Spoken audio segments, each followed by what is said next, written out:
Sir, buyers की सबसे अजीब डिमांड आज तक की कौन सी रही है आपके लिए?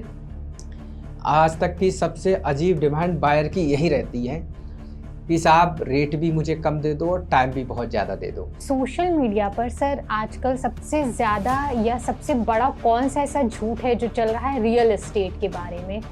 ये आखिरी प्रॉपर्टी है, खरीद लो तो खरीद लो वरना सारा माल खत्म होने वाला है। सर, किसी के पास अगर आज के डेट में 10 लाख रुपए हों तो उसको इन्वेस्ट कर देना चाहिए या वेट करना चाहिए? नहीं, इन्वेस्ट कर लेना चाहिए उसको, क्योंकि पैसे का डेप्रिसिएशन होता है। पैसा हर साल घटता है। सर, रियल एस्टेट में सबसे ज़्यादा किस चीज़ की वैल्यू होती है? बजट की, टाइमिंग की या नेटवर्क की? रियल एस्टेट में ये तीनों चीज़ें बहुत वैल्यूबल हैं। सबसे मेन चीज़ सही लोकेशन। सर, इस इंडस्ट्री में लॉन्ग टर्म सर्वाइव करने के लिए क्या मेंटालिटी चाहिए होती है? Continue. Real estate. Some people see it as zameen or makan.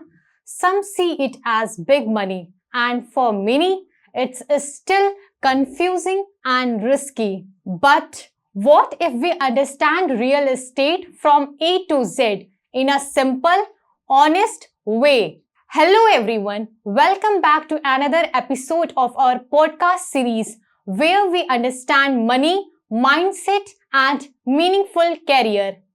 Today we have a very special guest in our studio with us, Mr. Pawan Kumar. Thank you ma'am. He is the founder of Kuhu Group and also a person from real estate who is from ground level reached to a building brand. Sir, it's a great pleasure to have you into our studio. Episode की शुरुआत करते हैं। मेरा सबसे पहला सवाल आपसे ये है, Pawan Kumar as a person कैसे हैं, not as a founder of Kuhu group? मैं एक अपनी टीम के साथ और अपनी पर्सनल लाइफ में भी बिल्कुल सिंपल रहना पसंद करता हूँ जी। और मुझे सिंपल ही स्वभाव पसंद है लोगों का, और मैं खुद भी रहता हूँ। मेरी टीम के साथ मैं कभी बॉस वाली फीलिंग नहीं फीलिंग देता नहीं उनको, जाहिर करते। और ना ही मैं किसी को मतलब ये ज़ाहिर करना चाहता हूँ कि मैं आपसे सीनियर हूँ।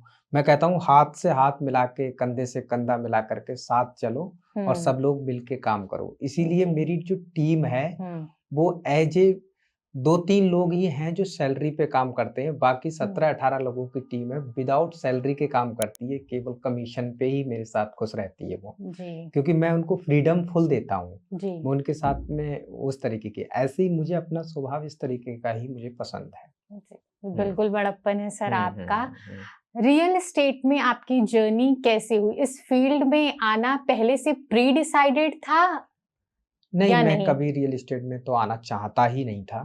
जी। लेकिन ये क्या है, एक एक्सीडेंट समझ लीजिए जी। जो मुझे रियल एस्टेट में आना पड़ा। हम्म। हम लोग एक व्यापार किया था छोटा-सा, हम्म। जो कि फ्रेंचाइज़ी मॉडल था उसका, हम्म। जो नमकीन और टॉफ़ी की फ्रेंचाइज़ी थी। जी। जी। उसमें हमको लॉसेस हो गए थे बहुत तगड़े। हम्म।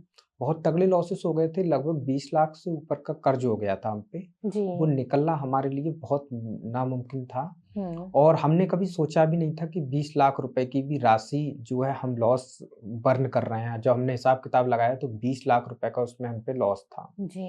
और उस समय मेरी जो उम्र थी वो भी बहुत कम थी। 16-17 साल की उम्र में वो मैं कर्ज झेल रहा था। तो जब वो उसका इंटरेस्ट मुझ पे बहुत भारी पड़ रहा था। हम्म। अब मैं रात-दिन यही सोचता था इस कर्ज को कैसे निकाला जाएगा, किस तरीके से निकलेगा, कैसे क्या होगा। रात-दिन कर्ज वाले को केवल डेटे ही डेटे देता रहता था। जी। तारीख पे तारीख, हम्म। और कुछ नहीं, मेरे सिवा कुछ था ही नहीं। हम्म। लेकिन उनसे प्रेम से बात करना और उनसे एक आश्वासन दिलाना कि मैं आपका कर्ज एक-एक पैसा दूँगा ज़रूर। जी। तो मैंने सोचा इस कर्ज को निकालने का रास्ता कौन-सा? मेरे पास बिज़नेस करने के लिए कोई व्यापार तो है नहीं। जी, बिल्कुल। तो मैं जिस शहर में, रुद्रपुर में, उत्तराखंड में रहता था, जी। वहीं पर मैंने व्यापार शुरू किया था। हम्म। तो मैंने लोकल के जो वो होते हैं रियल एस्टेट डीलर्स होते हैं, छोटे-मोटे वो होते हैं, उनसे संपर्क करना चालू किया कि भाई इसमें किस तरीके से हम बिना पैसे के काम कर सकते हैं। तो उन्होंने कहा तुम हमारे प्लॉट्स अगर बिकवाओगे तो हम तुम्हें 1% या 2% तक की कमीशन हम आपको देंगे, जी। जैसे आपके काम के प्रति होगा। जी जी। तो हमने कहा ठीक है, मैंने कि हम बहुत ज्यादा अगर फुल टाइम आपके साथ काम करें, कि केवल हम्म। आप ही के साथ काम करें, तो आप कितनी कमीशन हमको दे सकते हैं? हम्म। तो बोले एक साइड हमसे उठा लो पूरी, हम हम्म। उसमें आपको 3% कमीशन दे देंगे। जी। हमने कहा ठीक है, हमको नॉलेज नहीं थी, हमने उससे बिना एग्रीमेंट के हमने वो साइट पे काम करना शुरू कर दिया। हमने उसमें काम किया, हमने बहुत सारा चीजें उसमें माल भी बेचा हमने, और बहुत डेकोरेट की कॉलोनी पूरी सुंदर सी, और उसकी वैल्यूएशन भी बढ़ाई हमने। बढ़ाई जी। लेकिन उसने हमको पैसा नहीं दिया। तो वो ये घटना हमारे साथ घटी, फिर हम और सतर्क हुए, उससे हमें ये सीख मिली कि बिना डॉक्यूमेंटेशन के आगे नहीं बढ़ना चाहिए। नहीं। हमने बहुत ज्यादा जल्दबाजी की, फिर हम और लोगों के साथ गए, ये हम इस तरीके से हम आगे को रियल एस्टेट में बढ़ते चले गए, और फिर हम अपना ही काम करने लगे। हमने अपना कुहू ग्रुप बनाया, जो कुहू इंफ्राटेक प्राइवेट लिमिटेड कंपनी और कुहू बिल्डकॉन लिमिटेड कंपनी।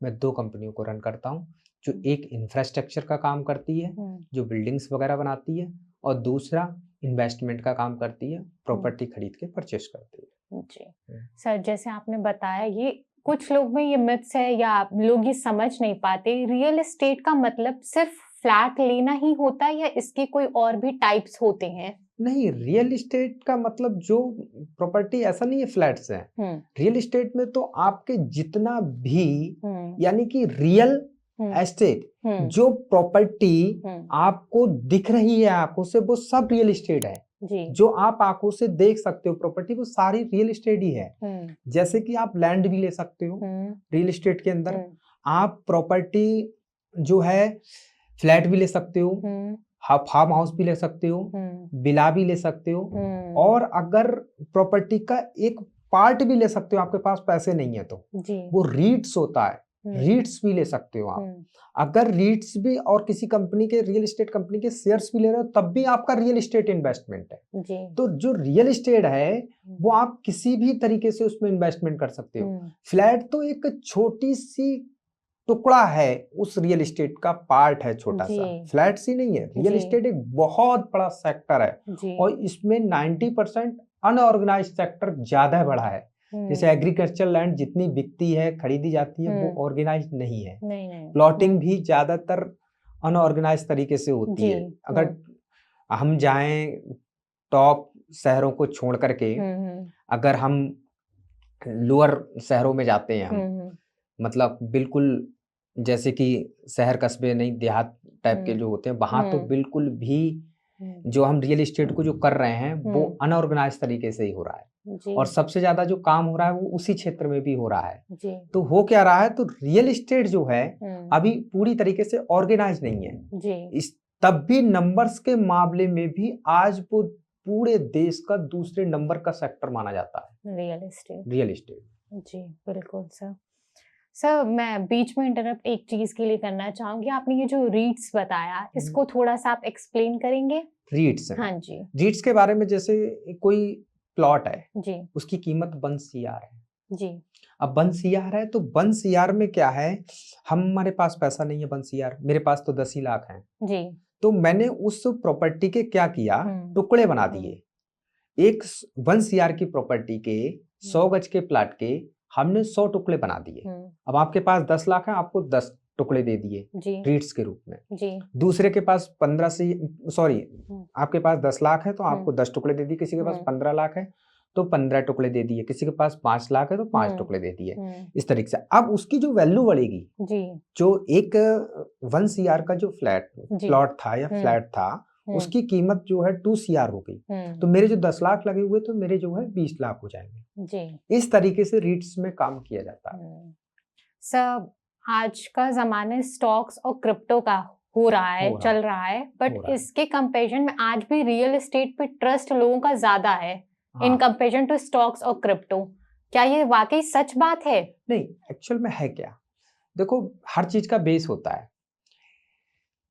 पहले आते हैं हम क्रिप्टो पे। जी, क्रिप्टो एक नंबर्स है, उसकी हमने एक स्टोरी बना करके, एक सेलिंग करके हमने एक नंबर्स को हमने सेल कर दिया, एक स्टोरी टेलिंग करके, और उसको हमने कुछ चीजें बता करके हमने वो, अब हम सेल्स करने के लिए दुनिया में कुछ भी बेच सकता है ना कोई भी। जी बिल्कुल। तो क्रिप्टो क्या एक नंबर्स है वो हमने आपको सेल कर दिया है। उस नंबर्स को हमने एक स्टोरी टेलिंग बना दी कि ये किसी समय इतना ऊंचा जाएगा, कि वो पुराना जो है क्रिप्टो था वो आज ये वैल्यू थी उसकी, आज ये हो गई और इसकी भी इतनी वैल्यू हो जाएगी। उस चक्कर में हमने दूसरे को सेल कर दिया जी। अब सेल किया, उसने तीसरे को सेल कर दिया।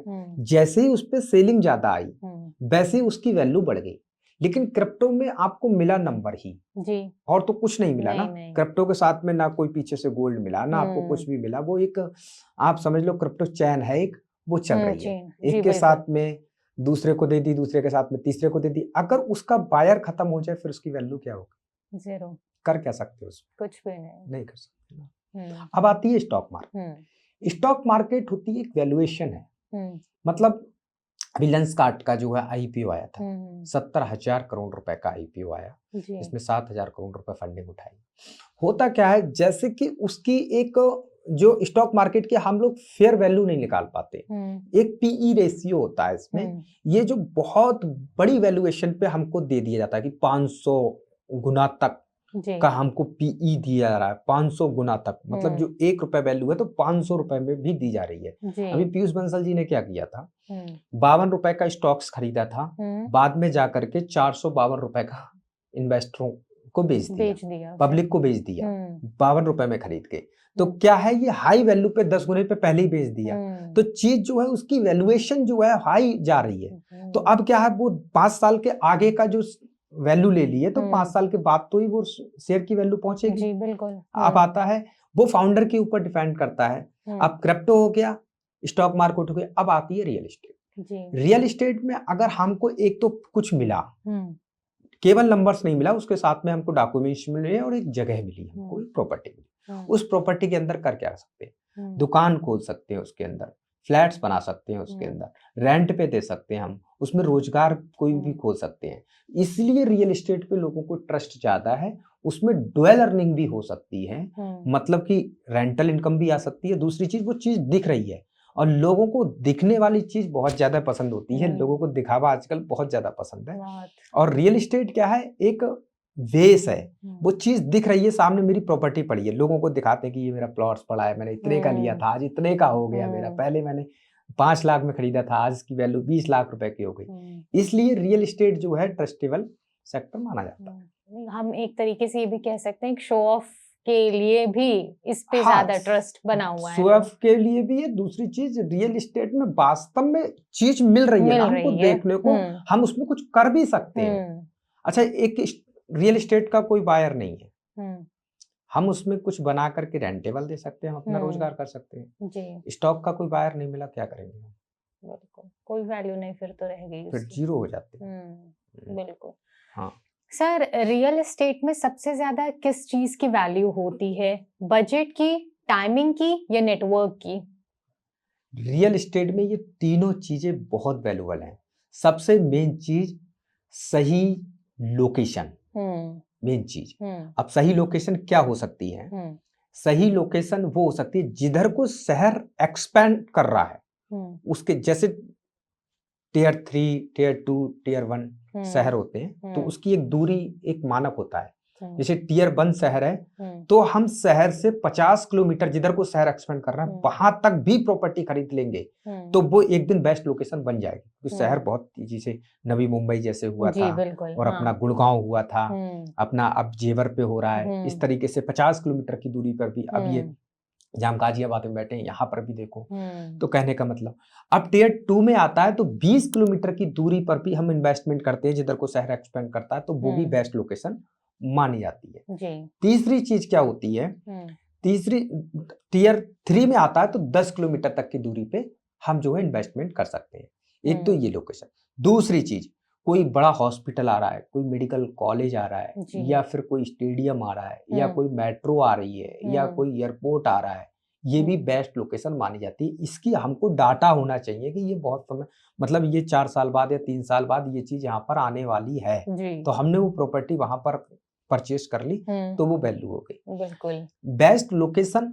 दूसरी चीज, सही प्राइस, मोटिवेशनल सेलर होना चाहिए कि उसको नीड है, आज जरूरत है कि मुझे बेचना है, तो हो सकता है वो 100 की चीज आपको 80 रुपए में दे दे, या फिर 90 रुपए में दे दे या 75 रुपए में दे दे, जितना मोटिवेशन सेलर होगा उतना सस्ते में देगा, क्योंकि जी। उसको मतलब गर्ज है उस चीज की, बेचनी है उसको। बेचनी है। तो अगर 100 रुपए की चीज हमको 75 रुपए में मिल गई, तो हमें 25 पैसे का तो फायदा तुरंत ही मिल गया जी। 25% तो तुरंत ही हो गया। तुरंत। उसके बाद हमने उसमें क्या किया, थोड़ा सा, एक तो हमको 25% डिस्काउंटेबल मिल गई, दूसरी चीज एप्रिसिएशन आ गया, एक साल में 10% का भी एप्रिसिएशन आ गया तो 35% हो गया। अब फिर हम उसमें फोर्स एप्रिसिएशन कर दें। फोर्स एप्रिसिएशन क्या होता है, जैसे मैंने एक फ्लैट लिया, फ्लैट में क्या था कि मतलब पेंटिंग वेंटिंग बढ़िया नहीं थी, ज्यादा बढ़िया फॉल सीलिंग वगैरह नहीं थी, टाइल्स वाइल्स बढ़िया नहीं, मैंने उसमें थोड़ा सा बढ़िया डेकोरेट करके 1-2 लाख रुपए लगा के उसको स्टैंडर्ड कर दिया। तो उसको एक होता है एप्रिसिएशन, दूसरा होता है फोर्स एप्रिसिएशन। हमने उसमें अपना कुछ दिमाग और आइडिया लगा करके उसको, कहीं किसी की दिशा सही नहीं थी, किचन कहीं दूसरी जगह थी, हमने उसको एक बढ़िया करके उसको और हमने 10% एक्स्ट्रा बढ़ा दिया। तो 25% हमको डिस्काउंट टेबल मिला, 10% हमको नेचुरली एप्रिसिएशन हुआ और 10% हमने फोर्स एप्रिसिएशन करके कमा लिया, तो हमने 45% कमा लिया। तो कहने का तात्पर्य, रियल एस्टेट जो सेक्टर है इसमें आपको लोकेशन हो गई, दूसरी चीज प्राइस हो गया, और प्राइस मतलब गर्च भेजा, और सही टाइमिंग कि मतलब हमने सही टाइम पे अप्रोच किया है। अब हमको पता है कि एम्स की नींव रखी जानी है, यहाँ पर एम्स आ रहा है मान लिया कहीं किसी जगह पर, और हमको पता है उससे हमने 6 महीना पहले चीज खरीद ली है, लोगों को पता ही नहीं थी, तो वो सही टाइम है, हमने खरीदा, जैसे ही एम्स की नींव रखी जाएगी 50 गुना प्रॉपर्टी हो जाएगी एक साथ। कोई स्टेडियम बन रहा है, कोई भी बहुत बड़ा हाईवे निकल रहा है नेशनल, वहां पर हमने प्रॉपर्टी पहले खरीद ली। तो सही जगह, सही समय, सही प्राइस, ये तीनों इम्पोर्टेंट हैं रियल एस्टेट के अंदर। जी, बिल्कुल सही बात है सर। रियल एस्टेट की बात करें तो बहुत लोगों के अंदर ये भी मिथ है कि रियल एस्टेट में एंट्री लेने के लिए ये सिर्फ रिच पीपल्स का होता है, बट क्या मिडिल क्लास भी इस फील्ड में एंट्री ले सकता है? नहीं, मिडिल क्या, पुअर क्लास भी ले सकता है। उसको मतलब सबसे मेन चीज क्या है कि कोई भी बिजनेस सोचती है, वो उसकी शुरुआत तो कहीं ना कहीं से हुई है और कहीं ना कहीं से होती है। रियल एस्टेट ही नहीं, कहीं पर भी किसी भी सेक्टर में आप जाते हो तो पैसे की तो आवश्यकता है ही। रियल एस्टेट एक बता दिया कि रिच पीपल आते। आप बताओ, 1 करोड़ का फ्लैट मैंने बायर और सेलर दोनों ढूंढ लिए और मैंने वो बेच दिया, मुझे 1% कमीशन बायर से मिल गई, 1% सेलर से मिल गई, मैंने 2 लाख रुपए कमा लिए। इसमें मुझे कौन सा रिच होने की आवश्यकता पड़ी? मैंने तो केवल आइडिया लगाया, 2 लाख रुपए कमा लिया मैंने। ऐसे मैंने महीने में अगर 2 ढूंढ लिए तो मेरा तो 4 लाख की इनकम हो गई। वो 5 करोड़ का फ्लैट बेच लिया तो मैंने 1% इधर से लिया, 1% इधर से लिया, तो मेरा तो 10 लाख की इनकम हो गई।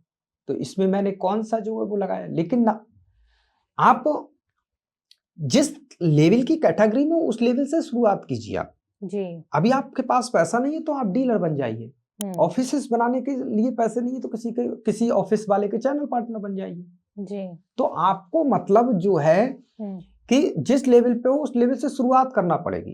रिच पीपल, हाँ बिल्डर्स बनना चाह रहे हो तो हाँ आपको पैसे की आवश्यकता पड़ेगी, लेकिन पहले स्टेप टू स्टेप पहले उसको सीखो, उस सेक्टर में जाओ, उसमें पैसे कमाओ, उसके बाद धीरे धीरे करके आप बिल्डर्स बन जाओगे जी।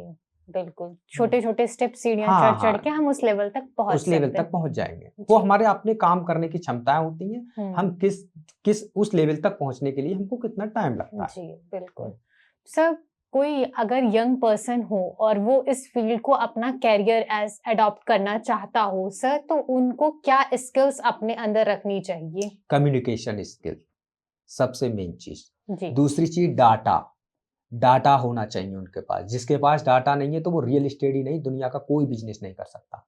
आप समझ लो, जो 40 साल पहले व्यापार चल रहे थे वो सब खत्म हो चुके हैं अमेरिका के अंदर, और वही इंडिया के अंदर हो रहा है। इंडिया के अंदर भी पुराने व्यापार सब खत्म होते चले जा रहे हैं। इसीलिए मेन चीज क्या है, उनके पास कम्युनिकेशन स्किल होनी चाहिए, उनके पास डाटा होना चाहिए, उनके पास ईमानदारी भी होनी चाहिए, मतलब उन पे ट्रस्ट होना चाहिए कि व्यक्ति हाँ ये जेन्युइन है, अगर कोई गलती हो भी जाए तब भी वो तुम पर ट्रस्ट करे कि ये पैसा मेरा डुबोएगा नहीं, अगर कहीं गलती से कुछ हो भी गया तो ये कहीं से भी कुछ करे, मेरा पैसा मुझको सुरक्षित लौटा के वापस दे देगा, रिटर्न दे देगा। तो ये 3-4 चीजें हैं जो युवा के अंदर हैं। दूसरी चीज कैलकुलेशन उसकी होनी चाहिए जी। और नजरिया उसका बहुत फास्ट होना चाहिए। वो पहचान ले प्रॉपर्टी ये क्या वैल्यू की हो सकती है। कहीं ऐसा ना हो वो हाई वैल्यू पे खरीद ले, उसको बेच ही ना पाए, या उसकी हाई वैल्यू लगा दे वो, तो वो दे भी ना उसको। तो उसका नजरिया, उसको पूरा प्रोटेक्ट करने का एक तरीका होना चाहिए, उसके आसपास की प्रॉपर्टी की रिसर्च करना चाहिए उसको। तो ये सारी स्किल उसके अंदर हैं, तो युवा रियल एस्टेट में आ सकता है। बिल्कुल शार्प माइंडेड बिल्कुल होना चाहिए। बिल्कुल ये चीजें हुई। सर, रियल एस्टेट का जो बिजनेस है वो ज्यादा पैसों का खेल है या नेटवर्किंग का? देखो है क्या, सभी बिजनेस, रियल एस्टेट ही नहीं, सारे बिजनेसेस होते हैं, वो सेल्स पे प्रॉफिट होता है जी। परचेज पे आज तक कभी प्रॉफिट आपने सुना ही नहीं होगा। नहीं, कोई चीज खरीदने में प्रॉफिट नहीं होता है। नहीं। जब आज आप कितनी भी सस्ती खरीद लो, ये मेज है, ये 2000 रुपए की, लेकिन मैं 1000 रुपए की खरीद लूं, तो मेरे एक माइंड में तो प्रॉफिट हो गया 1000 रुपए का। लेकिन जब ये 2000 की बिकेगी तो 1000 रुपए का प्रॉफिट आएगा मेरे पास में। तो कहने का मतलब कभी सेल्स जो होती है उस पे ही प्रॉफिट आता है, कभी परचेस में प्रॉफिट नहीं होता है। तो जो रियल एस्टेट है उसका रेवेन्यू मॉडल थोड़ा बड़ा हो जाता है, क्योंकि कोई भी प्रॉपर्टी आप एनसीआर के अंदर देखोगे तो 1 CR से कम की है ही नहीं। तो उसमें अगर हमको 10% भी बचता है तो 10 लाख रुपए हो गया, 20% बचता है तो 20 लाख हो गया, 30% बचता है तो 30 लाख हो गया। तो उसका रेवेन्यू बड़ा हो जाता है। अगर हम किसी छोटे छोटे सेक्टर के जाते हैं, अगर मान लिया हम टॉफी पे जाते हैं तो 1 रुपए की है, उसमें 50 पैसे, अगर हमें 50% का भी मार्जिन मिल रहा है तो 85 पैसे तो बचेंगे। लेकिन वही प्रॉपर्टी है तो वो 1 करोड़ रुपए की, उस पर 10% का भी मार्जिन मिलता है तो हमें 10 लाख रुपए होते हैं। लेकिन है सारा गेम सेल्स का ही। हम अगर सेल्स नहीं कर पाते हैं तो हमको एक बड़ा रेवेन्यू नहीं मिल सकता। जी बिल्कुल। सर, रियल एस्टेट के बिजनेस में आज तक का सबसे बड़ा मिथ्स क्या है? सबसे बड़ा मिथ लोगों का क्या रहता है कि रियल एस्टेट में कुछ बिल्डर्स ने ना मतलब फ्रॉड भी किए हैं। तो इस वजह से सबसे बड़ा तो डर रहता है, और एक सब मतलब डर रहता है लोगों को कि मैं कहीं ऐसा ना हो कि फंस ना जाऊं, और मैं कहीं रेरा के उसमें ना फंस जाऊं, कोई लीगल डॉक्यूमेंट्स तैयार ना हो। इस तरीके के बहुत सारे मिथ लोगों ने पाल रखे हैं कि कहीं प्रॉपर्टी में मैंने इन्वेस्टमेंट किया, इसकी वैल्यूएशन। रियल एस्टेट का जो ग्राफ है एडॉप कर्व में चलता है जी। 5 साल बढ़ेगा फिर 5 साल घटेगा।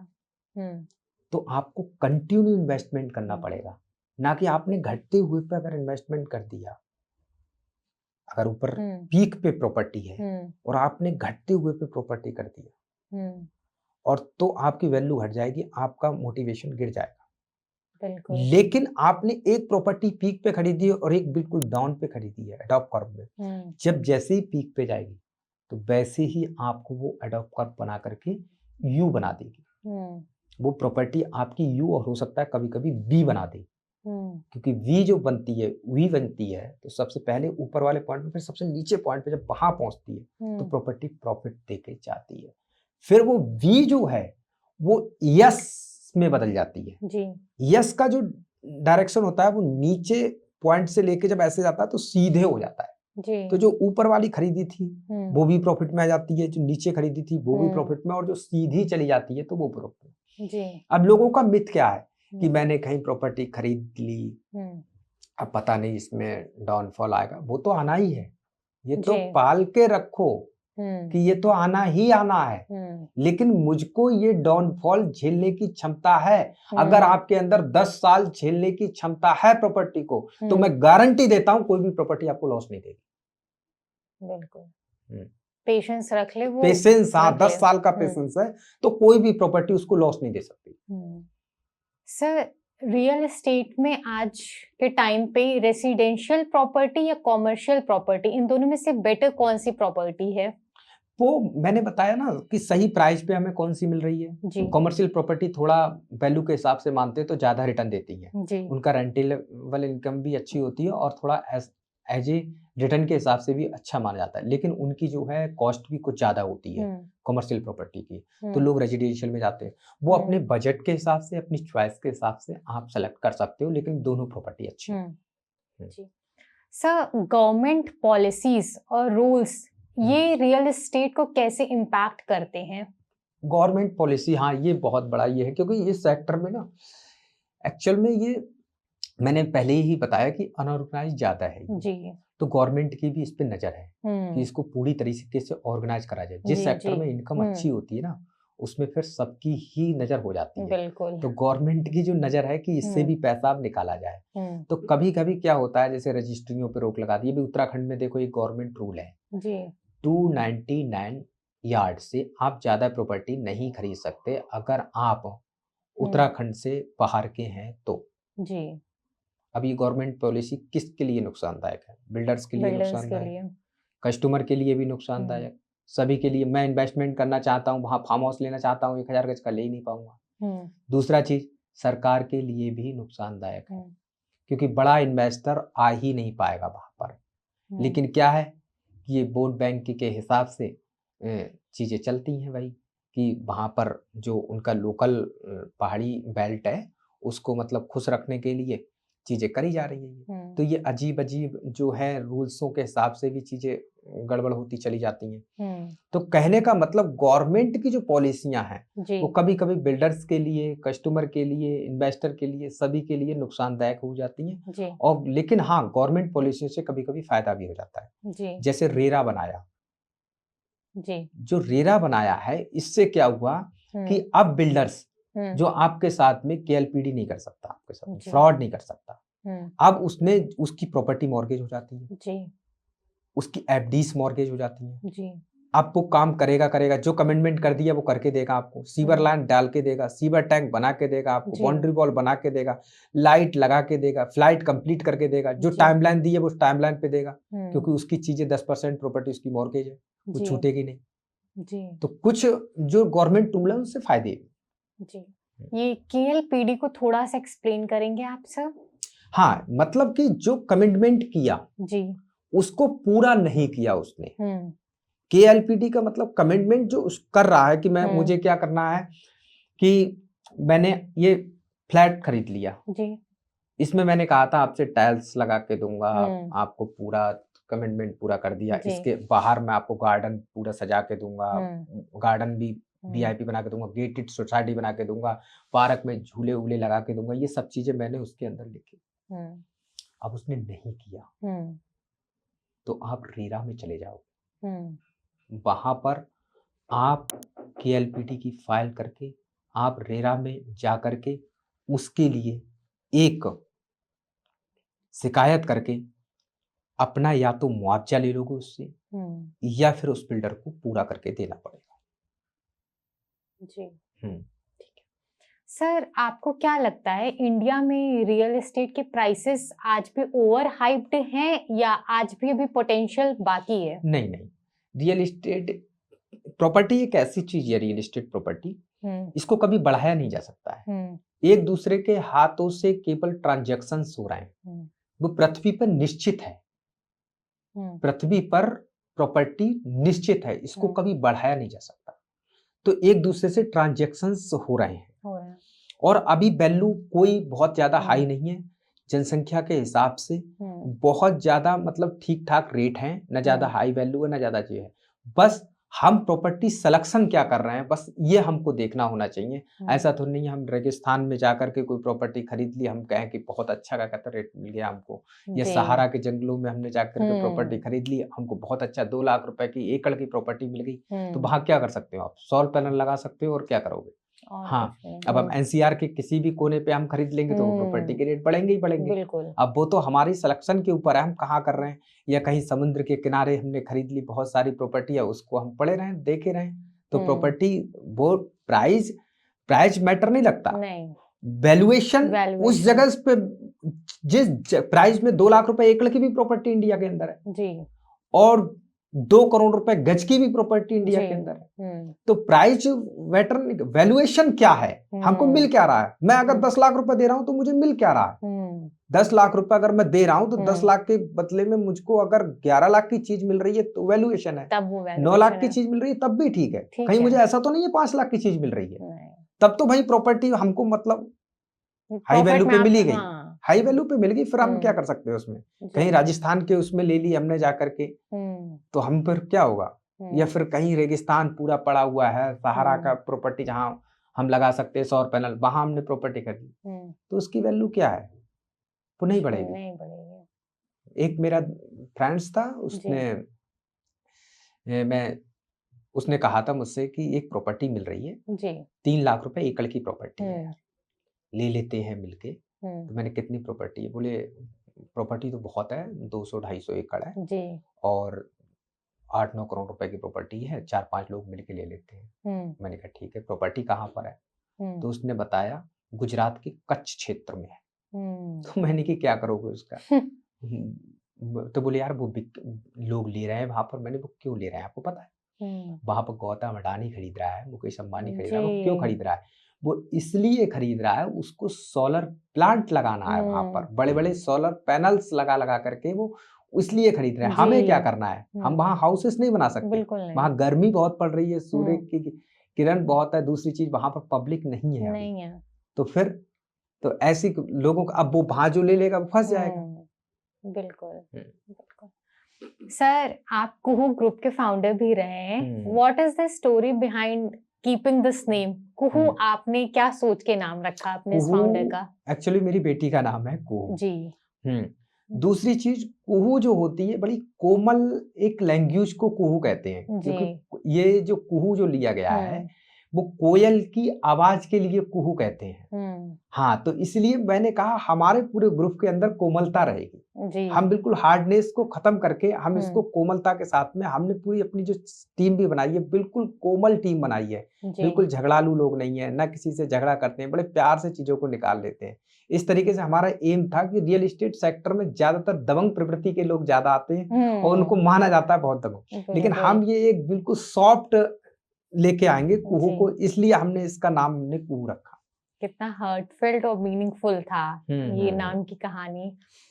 पूरा सेशन हम A to Z सारी चीजें समझ रहे हैं। अब हम आगे थोड़ा सा फनी क्वेश्चंस रखते हैं और आपसे पूछते हैं। सर, आप बताइए, रियल एस्टेट जो है वो स्लो गेम है या स्मार्ट लोगों का गेम है? हर सेक्टर स्मार्ट लोग ही जीतते हैं। अब हम अपने को स्मार्ट कैसे बना सकते हैं ये हमको सीखना होता है उन स्मार्ट लोगों से जो सामने कर रहे हैं। स्लो भी है ये और फास्ट भी है और बहुत ज्यादा फास्ट भी है जी। ये मैंने देखा है कि मेरी जो बैठकार रहती है, मैं जिन लोगों में बैठता हूँ वो मेरे से हाई प्रोफाइल के लोग होते हैं, तो मैं उनसे सीखता हूँ। वो कोई भी प्रॉपर्टी उनसे कहो आज खरीद लो, वो नहीं, मना करते थे, अभी कोई बजट नहीं है, अभी कोई खरीदने की वो नहीं है। हम कहते हैं बहुत बड़ा डिस्काउंट मिल रहा है, बहुत कर्ज बेचा है, कहेंगे फिर भी नहीं, देखते हैं अभी, बताते हैं, अभी कोई बजट नहीं है। फिर बाद में 2 दिन बाद कहेंगे वो प्रॉपर्टी कितने की थी, मेरा एक मित्र था वो लेने को कर रहा, लेना अपने को ही है, लेकिन क्या है, बोले प्रॉपर्टी कितने की थी, बोले 1 की, तो वहां पर वैसे भी चल रही है। तो बोले नहीं सर, अभी 2 करोड़ रुपए का प्लॉट बिका है वहां पर, आज 1 की मिल रही है। तो बोले चल दिखाना, फिर जा करके फिर वो परचेज कर लेते हैं, उनके पास पैसा। तो स्मार्ट लोग तो हमेशा ही विजय रहते हैं। दूसरी चीज, पैसे को बचा के रखो, सही वस्तु मिलने पर हम उसका यूज कर लें। कहीं ऐसा ना हो पहले ही पैसा फंसा रखा है हमने प्रॉपर्टी में, तो सही वैल्यू पे चीज मिलेगी तो हम वो रख नहीं पाएंगे। ये गलतियां हमसे हुई हैं, शुरू में भी हुई हैं, आज भी कभी कभी हो जाती हैं। हम क्या करते हैं, हमें कोई 10% डिस्काउंट पे भी मिलती है चीज, हम ले लेते हैं, हमारा पैसा फंस जाता है। अब 50% डिस्काउंट पे चीज आ जाती है, वहीं पर हम नहीं ले पाते क्योंकि हमारा पैसा फंसा हुआ है। बिल्कुल, हमारा पैसा फंसा हुआ है। तो स्मार्ट लोग, स्मार्ट कोई बन के नहीं आते, स्मार्ट हमें बनना पड़ता है। वो कैसे बन सकते हो? वो स्मार्ट लोगों को देख देख करके, उनसे सीख करके और अपनी गलतियां कर करके। और हाँ, एक चीज और बताऊं, रियल एस्टेट के अंदर अगर आप आना चाह रहे हो तो आपके अंदर 5 वर्षों तक लॉस प्रॉफिट झेलने की क्षमता होनी चाहिए। बिल्कुल। मतलब कि मैं कड़वी बात कहूं तो हार्ट अटैक झेलने की क्षमता होनी चाहिए 5 साल तक। तब आप रियल एस्टेट को एक स्मार्ट इन्वेस्टर या स्मार्ट बिल्डर बन सकते हो जी। हाँ, 5 साल तक आपको हार्ट अटैक झेलने की क्षमता होनी चाहिए जी। आप ऐसे समझ लीजिए, तो आप स्मार्ट बिल्डर या स्मार्ट जो है एक प्रकार से इन्वेस्टर बन सकते हो जी। बिल्कुल, रिस्क लेने के लिए जो रेडी हो। हाँ, रेडी हो जी। सर, ज्यादा रिस्क क्या होता है, स्टॉक मार्केट क्रैश या गलत रियल एस्टेट डील? देखो, रियल एस्टेट गलत डील हो गई तो कभी कभी बेईमानी भी हो जाती है, जी। जीरो हो जाता है पैसा। हमने कोई प्रॉपर्टी ले ली, उसके नाम रजिस्ट्री नहीं है, कई प्रॉपर्टियां ऐसी हुई हैं, या किसी की नियत ही खराब हो गई, उसने रजिस्ट्री नहीं कराई, या बहुत सी चीज गलत रजिस्ट्री करा दी, या डुअल रजिस्ट्री करा दी, बहुत सी चीजें होती है जिसको जानकारी नहीं होती है। तो क्या है, हमारा 100 का 100 चला जाता है जितना इन्वेस्टमेंट किया। और स्टॉक मार्केट का भी क्रैश, हमने एफएनओ में चला गए तो हमारा पैसा भी वहां जीरो हो जाता है। तो हम चीजें कर क्या रहे हैं जी। हम मैं सही चीज से ज्यादा सही व्यक्ति पर वैल्यू ज्यादा देता हूँ। मैं बताऊं आपको, ये रियल एस्टेट का भी फाउंडर हो सकता है और ये स्टॉक मार्केट का भी फाउंडर हो सकता है। आपको बताओ, हम एफएनओ में ट्रेड कर रहे हैं, हमारा पैसा जीरो होना ही होना 100% है। और हम कोई बेईमान आदमी से प्रॉपर्टी खरीद रहे हैं, वो हमारा पैसा जीरो होना ही होना, ये 100% ये फैक्ट है जी। तो कहने का मतलब सही व्यक्ति और सही स्टॉक्स पे अगर आप चीजें कर रहे हो जी, तो आपका पैसा जीरो तो नहीं होगा, लॉस हो सकता है थोड़ा बहुत, लेकिन जीरो नहीं होगा। तो मैंने बताया कि प्रॉपर्टी को भी पहले रिसर्च करने से पहले उसको सही व्यक्ति चयन करना पड़ेगा जी। सही व्यक्ति का चयन करना पड़ेगा। और अगर आपके पास में स्टॉक्स में भी आप बहुत जल्दी रईस बनना चाहते तो एफएनओ में चले जाओगे, फ्यूचर ऑप्शन में। तो जो फ्यूचर ऑप्शन में चले जाओगे तो वो 100% जीरो होना ही होना है। वो बस वक्त ये है, कोई ज्यादा स्मार्ट हो तो उसके लिए आपको 1 साल लग सकता है जीरो होने में, और आप कम स्मार्ट हो तो आप 3 महीने में जीरो हो जाओगे। वो 100% जीरो। सर, किसी के पास अगर आज के डेट में 10 लाख रुपए हो तो उसको इन्वेस्ट कर देना चाहिए या वेट करना चाहिए? नहीं, इन्वेस्ट कर लेना चाहिए उसको, क्योंकि पैसे का डेप्रिसिएशन होता है। पैसा हर साल घटता है, क्योंकि भारत में 8 से 8.5% की जो है महंगाई दर है।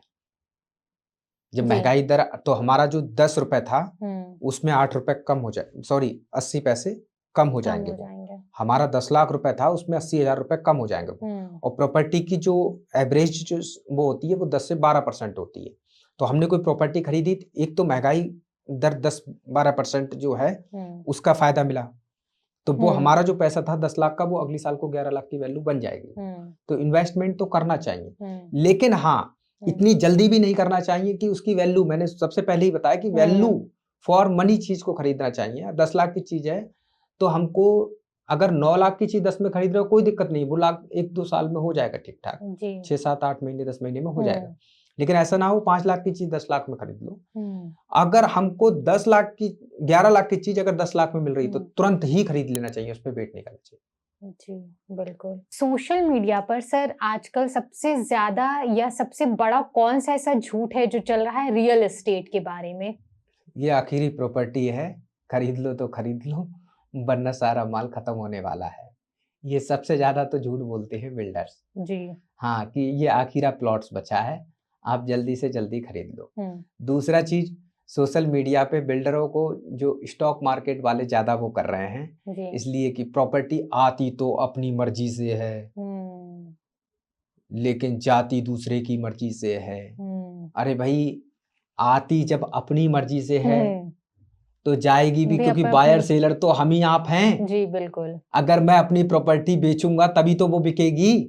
अगर मैंने 1 करोड़ की खरीदी आज, मैं नहीं बेचता, मैं तो 2 की बेचूंगा, भले ही 5 साल की जगह 10 साल लग जाए, तो अपनी मर्जी से कहाँ चलेगी? क्या कोई छीन लेगा मेरी प्रॉपर्टी को क्या? अगर मैं ठीक से डॉक्यूमेंटेशन वगैरह सब कर, लेकिन कहते हैं कि जाती अपनी मर्जी से आती, तो ये सब ये चल रहा है मिथ। लेकिन हाँ, हर एक अलग अलग सेक्टर, आप उस सेक्टर के माहिर हो इसलिए आपको लग रहा है। कोई व्यक्ति रियल एस्टेट में काम कर रहा है तो रियल एस्टेट का डीएलएफ ग्रुप इतना बड़ा ग्रुप बन चुका है, पूरी इंडिया का सबसे बड़ा ग्रुप बन चुका है। तो कहने का मतलब ये प्रॉपर्टी की देन तो है सारी, वरना कहाँ से बन जाते? गोदरेज ग्रुप प्रॉपर्टी है, डीएलएफ है, लोडा ग्रुप है, अडानी रियलिटी है, ये कितने कितने बड़े ग्रुप बन चुके हैं।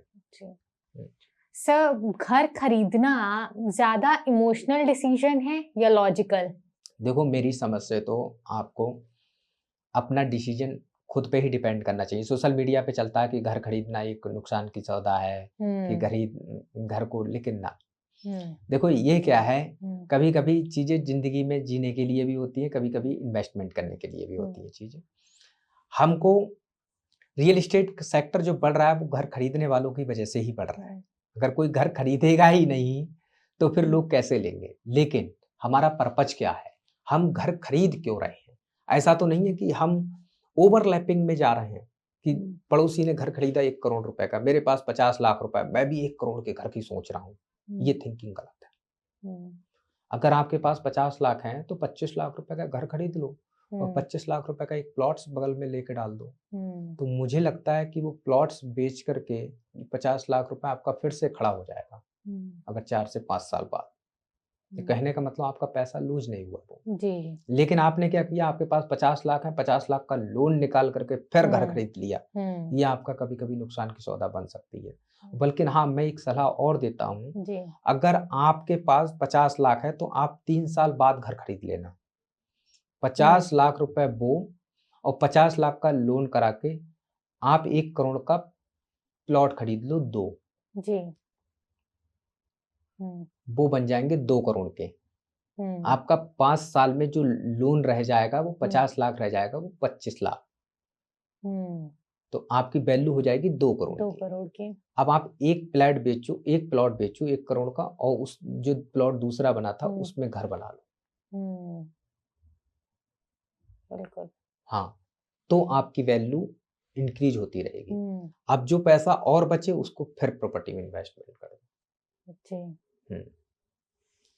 सर, क्या कभी ऐसा हुआ है कि क्लाइंट ने प्रॉपर्टी देखकर ये बोला हो कि सब कुछ तो ठीक है पर वाइब्स नहीं मैच हो रही हैं? सर, वहाँ का माहौल, थोड़ा असर, एनवायरनमेंट, ये हाँ, सारी तो हर एक का अपना-अपना जो है सिस्टम है। कोई किसी हर जगह हर आदमी फिट नहीं बैठ सकता ना। जी। हाँ, तो बोलते हैं बहुत सारे लोग, ये तो कॉमन क्वेश्चन है कि हम लोगों को प्रॉपर्टी तो ठीक लगी लेकिन यहाँ की जो है लोगों का मतलब वो ठीक नहीं लगा, क्योंकि वो अपनी तरीके से देखना चाहते हैं ना। सब लोग, कोई खुले में रहना चाहता है, कोई फ्लैट में रहना चाहता है, कोई फार्म हाउस में रहना चाहता है, कोई किस तरीके से। लेकिन जब वो प्रॉपर्टी देखने जाता है तो ज्यादातर वो रिसर्च करके ही जाता है कि मेरे लायक वो प्रॉपर्टी है नहीं है। तो क्वेश्चन तो कॉमन है लेकिन ये टेबल पर रखने में बहुत कम आते हैं। सर, बायर्स की सबसे अजीब डिमांड आज तक की कौन सी रही है आपके लिए? आज तक की सबसे अजीब डिमांड बायर की यही रहती है कि साहब रेट भी मुझे कम दे दो और टाइम भी बहुत ज्यादा दे दो। वो कहते हैं कि 10 लाख की चीज है 9 लाख रुपए में दे दो और मुझे 2 साल का समय दे दो। अब वो प्रॉपर्टी में हमको ही नहीं मिला, हम कहाँ से दे दें? ये अजीब और गरीब डिमांडें रहती हैं बायरों की। दूसरी डिमांड क्या रहती है कि प्लॉट मेरे साइज का बना दो। जब कॉलोनी पहले ही बनी हुई है तो उसमें क्या हम अपने साइज का कैसे बना दें? तो आते हैं कुछ लोगों की अजीब गरीब डिमांडें आती हैं, लेकिन उनको हम समझा करके बाद में। रियल एस्टेट में ज्यादा कंफ्यूज्ड कौन रहता है सर, बायर या ब्रोकर? इसमें देखो, मैं आपको बताऊं, कंफ्यूजन तो बायर की ही होती है। जी। हाँ, क्योंकि बायर क्या है, ब्रोकर अगर उसको मोटिवेट नहीं कर पाता है, कंफ्यूजन अपने आप को ही नहीं होता है, कंफ्यूजन करा जाता है। तो अगर ब्रोकर उसको मोटिवेट नहीं कर पाता है, उसको पूरी चीजें समझा नहीं पाता है, तो वो कंफ्यूज्ड रहेगा। वो समझ ही नहीं पाएगा ये मुझे बेच क्या रहा है। और दूसरी चीज, पहले उसके सारे क्वेश्चन को आप समझने की कोशिश करो, वो चाह क्या रहा है। वो चाह क्या रहा है, फ्लैट चाह रहा है, प्रॉपर्टी चाह रहा है, प्लॉट या फार्म हाउस चाह रहा है, या किस तरीके का फ्लैट चाह रहा है। सारी चीजें अगर सोच लोगे, उस तरीके की प्रॉपर्टी दिखाओगे तो वो कंफ्यूज होगा ही नहीं, वरना बायर कंफ्यूज रहेगा। उसने कहा मुझे 3 बेडरूम का मुझे फ्लैट चाहिए, आप जाकर के दिखा रहे 2 बेडरूम का, तो वो कंफ्यूज रहेगा। वो कहेगा क्या यार, मैंने क्या सोचा था, वो क्या दिखा रहे हैं। सर, इस इंडस्ट्री में लॉन्ग टर्म सरवाइव करने के लिए क्या मेंटालिटी चाहिए होती है? कंसिस्टेंसी बनी होनी चाहिए, बिल्कुल बनी रहनी चाहिए। आप लगातार इसमें लगे रहो, छोटे छोटे स्टेप्स बनाए रहो, तो आपको मतलब कामयाबी जरूर मिलेगी। लेकिन और जल्दबाजी बिल्कुल मत करो। ये सेक्टर एक ऐसा है, अथाह समुद्र है ये पैसे का, इससे जितना निकालना चाहो उतना निकालो, जितना डुबाना चाहो उतना डुबा दो। अगर इस सेक्टर के अंदर आप डूब गए तो बहुत बुरी तरीके से डूबोगे, और इससे जितना निकालना चाहो उतना निकाल लो। इसलिए छोटे छोटे स्टेप्स के द्वारा चलो और धीरे धीरे, कोई भी जल्दबाजी मत करो, हम्म, कंसिस्टेंसी बनाए रखो अपने अंदर और कंटिन्यू लगे रहो, आपको हम्म, एक दिन कामयाबी मिल जाएगी। क्योंकि भगवान श्री राम को भी 14 वर्ष का वनवास काटना पड़ा था। जी, भगवान राम को तो काटना ही पड़ा था, उन्हें तो चलो वो मतलब मिला हुआ था वनवास, लेकिन लक्ष्मण ने भी उनको साथ में काटा। तो जी, कहने का मतलब ये है, तभी जा करके वो भगवान राम के साथ में लक्ष्मण जी का नाम लगता है। जी, हाँ, कभी भरत का नाम सुना है नहीं, भगवान श्री राम के साथ में कि किसी ने नहीं, कहा हो राम भरत? नहीं, नहीं, राम लक्ष्मण, राम लक्ष्मण, लक्ष्मण, राम लक्ष्मण, लक्ष्मण चलता है, क्यों? उन्होंने साथ में लगे रहे ना उनके, हम्म, तो साथ में लगना पड़ता है। बिल्कुल सच। पेशेंस रियल एस्टेट में क्या रोल प्ले करती हैं? पेशेंस रियल एस्टेट में, एक तो हमको प्राइस मेकिंग जो बनता है वो पेशेंस से ही बनता है। हम्म, जैसे हमने कोई भी प्रॉपर्टी अगर बेच दी, हम्म, हमने कोई भी प्रॉपर्टी बेच दी और कल को उसके प्राइस बढ़ गए, हम्म, अब क्या होगा? हम्म, कल को उसके प्राइस हमको लगेगा यार गलत बेच दी। तो पेशेंस क्या है, हमको एक प्राइस मेकिंग बताता रहता है कि हमारे अंदर, हमने हमारे पेशेंस की क्षमता के अंदर सही प्राइस पे हमें चीज खरीदने को भी मिल जाती है जी, और सही प्राइस पे भी हमको बेचने को भी मिल जाती है। हम्म, तो पेशेंस, खरीदने में भी आपको पेशेंस होना चाहिए और बेचने में भी पेशेंस होना चाहिए, तो आपको सही प्राइस मिल जाते हैं। जी, प्रॉपर्टी के भी सही प्राइस मिल जाते हैं और बेचने पे आपको सही पैसा मिल जाता है। हम्म। सर, कुहू ग्रुप के थ्रू आप कौन सी लेगेसी क्रिएट करना चाहते हैं? मैं चाहता हूं कि छोटे, जितने भी गरीब तबके के मिडिल क्लास फैमिली हैं, उनको घर नहीं मिल पा रहा है, वो बना नहीं पा रहे हैं, जी, तो उनके लिए एक शहर से थोड़ी सी दूरी पर जो सस्ती फार्म मिले, जी, सस्ती जमीन मिले हम्म, और उनमें जा करके एक स्टैंडर्ड कॉलोनियों को बसा बसा करके उन लोगों को फैसिलिटीज दे दे करके हम लोग उनको बसाएं और उनके लिए ज्यादा से ज्यादा काम करें। बहुत अच्छी सर सोच है। Hmm, we wish you good luck for this. Hmm. मेरा एक क्वेश्चन आपसे ये है सर, अगर रियल एस्टेट पे कोई मूवी बने तो उसका टाइटल क्या होगा? The real estate of timeline. The real estate of timeline. Very good sir. Wrap करने से पहले मैं एक रैपिड फायर राउंड रखना चाहती हूँ, थोड़ा इंटरेस्टिंग बनाने के लिए इस एपिसोड को। मेरा उसमें सबसे पहला आपसे सवाल ये है, बाई या रेंट? बाई। रेसिडेंशियल या कॉमर्शियल? कॉमर्शियल। लोकेशन या price? Price. Short term profit या long term growth? Long term growth. Real estate को अगर एक वर्ड में डिफाइन करना हो तो क्या होगा? Real estate the timeline. Thank you so much sir आपका इस शो में आने के लिए और इतनी ऑनेस्टी, इतनी डेप्थ और इतनी बेसिक कॉन्सेप्ट्स रियल एस्टेट के बारे में लोगों को क्लियर करने के लिए, इतनी ज्यादा नॉलेज देने के लिए। A to Z आपने पूरी चीजें लोगों को एक्सप्लेन कर दी। आई होप हमारे व्यूअर्स को भी ये एपिसोड बहुत पसंद आया होगा और बहुत कुछ सर से सीखने को मिलेगा। और सर ने जो सारी चीजें बताई कि आपको कंटिन्यूटी, कंसिस्टेंसी और पेशेंस बना के रख के आप इस बिजनेस में अगर एंटर करना चाहते हो तो एंटर कर सकते हैं। आई होप आप सबको ये चीज पसंद आई होगी। Thank you so much sir हमारे इस स्टूडियो में आने के लिए। Hope you all like this episode. अगर आपको पसंद आया हो तो प्लीज लाइक शेयर जरूर करिएगा, हमारे चैनल को सब्सक्राइब भी कर लीजिएगा। And in comment section you can also ask the questions related to this field if you want. Thank you so much. Thank you.